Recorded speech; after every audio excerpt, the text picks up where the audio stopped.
నేను ఇటీవల కొత్త కార్యక్రమానికి శ్రీకారం చుట్టాను. నెల వస్తే మొదటి తారీఖు వస్తే ఆఫీసర్లు కానీ రాజకీయ నాయకులు కానీ అందరం కూడా మొదటి తారీఖు వచ్చిందనుకుంటాం, జీతాలు తీసుకుంటారు, హ్యాపీగా ఉంటారు. కానీ ఒక నూతనమైన నిర్వచనం ఇచ్చి మొదటి తారీఖు వస్తే ప్రజల సేవలో అందరూ ఉండాలని పేరు కూడా ప్రజాసేవలో అనే పేరు పెట్టి 7 గంటలకు మీ తలుపు తట్టి మీకు డబ్బులు ఇచ్చే కార్యక్రమాన్ని ఏర్పాటు చేశాను. కలెక్టర్ దగ్గర నుంచి మంత్రి దగ్గర నుంచి కింది స్థాయిలో ఉండే అధికార యంత్రాంగం రాజకీయ ప్రతినిధులు అందరూ కూడా మీ దగ్గరికి రావాలి, మీ దర్శనం చేసుకోవాలి. అందుకే నేను ఒక మాట అన్నాను, ప్రజలే ఫస్ట్ అంటే ప్రజలే ముందు, ఆ తర్వాతనే మిగిలినటన్నీ. ఆ నినాదంతో ఇప్పటికి 10వ నెల నేను అమరావతిలో ఉంటే ఏసీ రూమ్లో ఉంటే 2 రోజుల తర్వాత మా మంత్రులంతా నన్ను తిట్టుకొని ఈయన ఏసీ రూమ్లో ఉన్నాడు అని వీళ్ళు కూడా ఎగ్గొట్టే పరిస్థితి వస్తుంది. నేను ముందుండి నడిపించాలనే ఉద్దేశంతో క్షేత్రస్థాయిలో నేను పనిచేస్తున్నాను. ఎప్పుడు కూడా సైన్యం చేసేటప్పుడు, యుద్ధం చేసేటప్పుడు సైన్యాధిపతి ముందుండకపోతే యుద్ధంలో జయించలేము. అందుకని నేను ఈ కార్యక్రమానికి శ్రీకారం చుట్టాను. ఎన్నికల ముందు చాలా విషయాలు మీకు చెప్పాను. నేను ఈరోజు సమస్యలు ఉన్నాయి, చాలా కష్టాలు ఉన్నాయి. ఏదైనా ప్రజల సమస్యలు మాట్లాడితే వాళ్ళ మీద దాడులు చేశారు. గ్రామాల్లో ఉండే మీరంతా బయట రానియకుండా మిమ్మల్ని కట్టడి చేశారు, వేధింపులు చేశారు, ఇవన్నీ జరిగాయి. ఆ రోజు నేను ఒక మాట చెప్పింది, మళ్ళీ ఈ రాష్ట్రాన్ని పునర్నిర్మాణం చేసి మీ జీవితాల్లో వెలుగు చూపించే బాధ్యత నేను తీసుకుంటానని ఆ రోజు చెప్పాను. ఆ మాట ప్రకారం ముందుకు పోతున్నాం. నేను వచ్చిన మొట్టమొదటిసారిగా మీరు గుర్తుపెట్టుకోండి, డబ్బులు లేవు, జీతాలు కూడా ఇవ్వగలుగుతామా లేదా నాకే అనుమానం.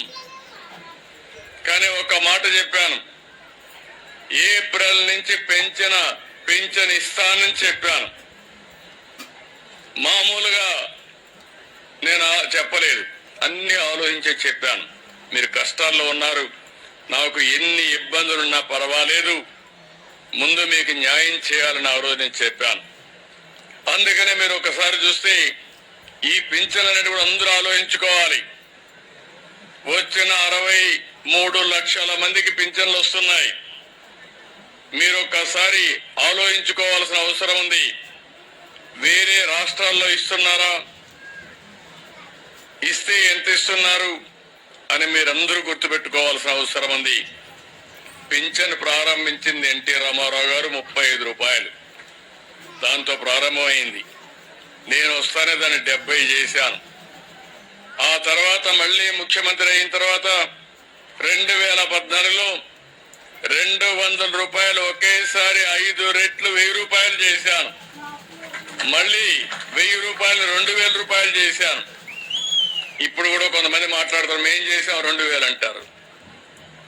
మీరు చేసింది 2000 కాదు, 2000 నుంచి 5 సంవత్సరాల్లో 250 ఇచ్చి 5 ఏళ్ళు ఇచ్చారు మీరు.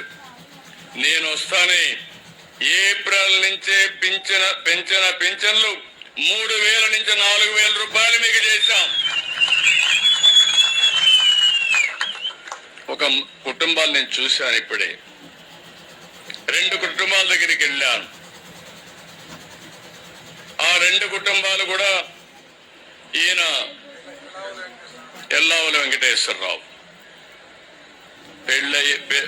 ఆడబిడ్డ పెళ్లి చేశాడు, ఎవరో కాదు, భార్య తమ్ముడు. పెళ్లి చేసి పిల్లలు పుట్టిన తర్వాత ఒక అమ్మాయి మానసికంగా సమస్య వచ్చింది. ఇంకొక అమ్మాయి పుట్టిన తర్వాత వదిలేసి వెళ్ళిపోయాడు. ఎక్కడ పోయాడో తెలియదు. ఆయన దారి ఆయన చూసుకున్నాడు. ఆ తండ్రి కుటుంబ బాధ్యత తీసుకున్నాడు, ఈయన తీసుకున్నాడు. ఇప్పుడు ఆ అమ్మాయిని చూసుకోవాలి, వీళ్ళు కూలి పని చేసుకోవాలి, మళ్ళీ వీళ్ళు జీవనోపాధి కలపాలి. అందుకే నేను ఆలోచించింది, ఒకప్పుడు 5 రూపాయలు ఇచ్చేవాడిని దివ్యాంగులకి, అది 3000 చేశాను, మళ్ళా పెంచలేదు.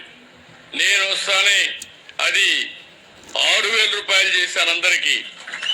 ఇలాంటి పిల్లలకి, మతి స్థిమితం లేని పిల్లలకి, నడవలేని మంచానికే పరిమితమైన వ్యక్తులకి 15,000 రూపాయలు చేశానంటే అది మానవత. ఒకేసారి 5 రెట్లు పెంచాను. ఇప్పుడు ఆ కుటుంబం ఆ డబ్బులతో జీవించే పరిస్థితికి వచ్చారు. ఇవి ఇంకో పక్క మీరు చూస్తే, ఒక పక్క 4,000 ఇచ్చాను, దివ్యాంగులకు 6,000 ఇచ్చాం. కొంతమంది డయాలిసిస్ చేసుకోవడం, కిడ్నీ సమస్యలు రావడం, కొంతమంది చాలా ఇబ్బందుల్లో లెప్రసీ పేషెంట్లు ఉండడం, ఇవన్నీ వచ్చాయి. వాళ్ళందరికీ 10,000 రూపాయలు ఇచ్చాను. ఇవన్నీ ఇచ్చి ఈ రాష్ట్రంలో మీరు ఒకసారి చూస్తే దగ్గర దగ్గర 2.5 కుటుంబాలకు ఒక వ్యక్తికి పింఛన్ ఇస్తున్నాం. 1,50,00,000 కుటుంబాలుంటే 64 లక్షల పింఛన్లు ఇస్తున్నామంటే ఆవరేజ్న 2.5 కుటుంబాలకు ఒక పింఛన్ ఇచ్చిన ఘనత తెలుగుదేశం ప్రభుత్వాన్ని చెప్పిన ఎన్డీఏ ప్రభుత్వాన్ని. అది కూడా మీరు ఒకసారి చూస్తే మీ ఆదాయానికంటే సమానంగా ఒకసారి ఎక్కువ ఆదాయం వచ్చే పరిస్థితి వచ్చింది. 4,000 అంటే 12 × 4 48,000. మీ ఎకరా సేద్యం చేసి ఎంత వస్తుందో ఆలోచించండి. సంవత్సరం మొత్తం కూలి చేసినంత రాదు. అలాంటి నేను ఆలోచించింది, పేదవాళ్ళకు అండగా ఉండాలనే ఉద్దేశంతో ఈ కార్యక్రమానికి శ్రీకారం చుట్టాం. ఈ ఒక్క కార్యక్రమంలో 33,100 కోట్ల రూపాయలు ఖర్చు అవుతుంది. భారతదేశంలో ఎక్కడా లేదు. ఒకప్పుడు బటన్ నొక్కారన్నారు, మీ బటన్లన్నీ నా పింఛన్తో సమానం అని చెప్పి మరొక్కసారి మీకు అందరికీ తెలియజేస్తున్నా. ఇంకో పక్కన మీరు ఒకసారి చూస్తే నెలకు 2,722 కోట్ల రూపాయలు మీ ఇంట్లోకి వస్తుంది నెల అన్ని గ్రామాల్లో. కొంతమంది పింఛన్ తీసుకోవడానికి బయట పోతారు, ఏదో కూలి పనులకో బంధువుల ఇంటికి వెళ్ళిపోతారు. వాళ్ళు మళ్ళీ నెలలా పింఛన్ కోసం రావాలి. రాకపోతే ఇచ్చే పద్ధతే లేదు. అందుకే నేను ఆలోచించాను, అలాంటి వారికి ఒక నెల రాకపోతే 2వ నెల తీసుకోండి, 2 నెలలు రాకపోతే 3వ నెల కూడా తీసుకునే అవకాశం ఇచ్చాను.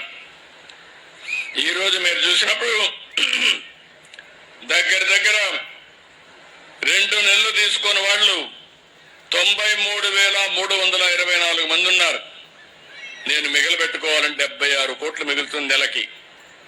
కాదు, పేదవాడికి అండగా ఉండాలని అదనంగా 76 కోట్ల రూపాయలు నెలకు మీకు ఇస్తున్నానంటే అది పేదవాళ్ళ పట్ల అభిమానం. ఇంకో పక్కన మీరు చూస్తే 3 నెలలు తీసుకొని 16,000 ఉన్నారు, వాడుకో 14 కోట్లు ఇస్తున్నాం. వీళ్ళు కాకుండా భార్య భర్త ఉంటారు, భర్తకు పింఛన్ వస్తుంది, భార్యకు రావడం లేదు. భర్త చనిపోతే పింఛన్ ఇవ్వకుండా పోతే అనాథయ్యే పరిస్థితి వస్తుంది. భర్త చనిపోయిన వెంటనే భార్యకు పింఛన్ ఇచ్చే విధానానికి శ్రీకారం చుట్టామని చెప్పి కూడా నేను మీకు తెలియజేస్తున్నాను. ఆటోమేటిక్ గా ఇస్తున్నాం. రెండోది మీరు ఒక్కసారి గుర్తుపెట్టుకోవాల్సింది, ఈరోజు పింఛన్లు మీ ఇంటికి పంపిస్తున్నాను, 7 గంటలకే పంపిస్తున్నాం. మళ్ళీ టెక్నాలజీలో అనుసంధానం చేస్తున్నాను. ఎక్కడిచ్చాడో కంట్రోల్ రూమ్ నుంచి మీ ఇంటి దగ్గర ఇచ్చాడా, పక్కనిచ్చాడా, లేకుంటే ఎక్కడన్నా వాళ్ళ ఆఫీసు పిలిపించాడా, మొత్తం సమీక్ష చేస్తున్నా. మళ్ళా మీకు ఒక మెసేజ్ పంపిస్తున్నా, పింఛన్ ఇచ్చినప్పుడు డబ్బులు ఏమన్నా తీసుకున్నారా అని కూడా అడుగుతున్నా, మిమ్మల్ని ఇబ్బంది పెట్టారని అడుగుతున్నా, మర్యాదగా మాట్లాడారని అడుగుతున్నా. అంటే ఉద్దేశం ఏంటి? పింఛన్ ఇవ్వడం అనేది తీసుకోవడం మీ హక్కు, ఇచ్చే వాళ్ళకు కూడా జీతం ఇస్తున్నాం, ఇచ్చేటప్పుడు గౌరవంగా ఇవ్వాలని ఎప్పటికప్పుడు పర్యవేక్షిస్తున్నాం. నేను ఒక మాటలో చెప్పాలంటే అందరినీ అభినందిస్తున్నా. తొలి రోజే 98% పింఛన్లు ఇచ్చేస్తున్నారు. మా అధికార యంత్రాంగం పోటీ పడిస్తున్నారు. ఇప్పుడు దానికి అందరినీ అభినందిస్తున్నా. శభాష్, మీరు పేదల సేవలో బ్రహ్మాండంగా పనిచేస్తున్నారు. దానికి మనస్ఫూర్తిగా అభినందనలు. మీకందరికి కూడా పింఛన్లు వస్తున్నాయని నమ్మకం ఉంటే గట్టిగా చప్పట్లు కూడా చెప్పండి, లేకుంటే అవసరం లేదు. ఇది అధికార యంత్రాంగం గుర్తుపెట్టుకోవాలి. ఈ నమ్మకాన్ని మీరు కాపాడుకోవాలి. అప్పుడే మనందరికీ న్యాయం జరుగుతుంది, మన జీవితాలకు ఒక మీనింగ్ ఉంటుందని చెప్పి కూడా నేను మీకు తెలియజేస్తున్నా. ఇంకో పక్కన మీరు ఒకసారి చూస్తే ఇవన్నీ కూడా ఇస్తూనే ఒక్కసారి మీరు గుర్తుపెట్టుకోవాలి, మనం ఇచ్చేది 4000 లాస్ట్ స్లాబ్. అది అందరికీ ఇచ్చేది 4000, ఇంకోటి 6000, ఇంకోటి 10,000, ఇంకోటి 15,000. తెలంగాణలో మనకంటే ధనికమైన రాష్ట్రం. నేనే అక్కడ హైదరాబాద్ అన్ని డెవలప్ చేశాం. అక్కడ పింఛన్ ఇప్పుడు ఎక్కువగా అందరికంటే మళ్ళా వాళ్లే ఎక్కువ. మన తర్వాత 2016 రూపాయలు ఇస్తారు నెలకు. తమిళనాడు 1000 రూపాయలే, కేరళలో 1600, కర్ణాటక బెంగళూరు ఉంది 600, ఉత్తరప్రదేశ్ ఒరిస్సాలో 500. ఇప్పుడు నేను అడుగుతున్నా, సంక్షేమం ఇవ్వలేదనే వాళ్ళకి నేను ఇచ్చేది కళ్ళుంటే చూడాలి, మనసుంటే ఆలోచించాలని అలాంటి వ్యక్తులకు విజ్ఞప్తి చేస్తున్నా. మీరు కూడా గుర్తుపెట్టుకోవాల్సిన అవసరం ఉంది. ఎవరైనా వచ్చి ఏమి ఇచ్చాడంటే ఏమి ఇచ్చానో ధైర్యంగా చెప్పి మీరు వాళ్ళు నిలదీస్తే రాబోయే రోజుల్లో ఇంకా మెరుగైన ఫలితాలు మీకు వస్తాయి. అదే నాకు కొండంత బలం అని చెప్పి కూడా నేను మీకు తెలియజేస్తున్నా. అవే మీ ఆశీస్సులు నాకు. ఇంకో పక్కన మీరు ఒక్కసారి ఆలోచించినప్పుడు ఇలాంటివన్నీ కూడా రకరకాలుగా 28 రకాల పింఛన్లు మనం ఇస్తున్నాం. ఈరోజు పింఛన్లే కాదు, నేను ఆ రోజు ఒక మాట చెప్పాను, అన్నా క్యాంటీన్లు మళ్ళా పెడతానని అన్నా క్యాంటీన్లు పెట్టి దగ్గర 200 క్యాంటీన్లో పేదవాళ్లకు భోజనం పెడుతున్నాం. రాబోయే రోజుల్లో జనగంజ మండలంలో కూడా అన్నా క్యాంటీన్ వస్తుంది. మీరు పోతే అక్కడ భోజనం చేసి ఇక్కడికి వచ్చే పరిస్థితి వస్తారు. ఏదైనా పనికి పోయినప్పుడు ఇలాంటి అన్ని ఏర్పాట్లు చేస్తాం. ఇదే కాకుండా ఇంకొక పక్కన మీరు చూస్తే చాలా కార్యక్రమాలకు శ్రీకారం చుట్టాం. అమరావతి రాజధాని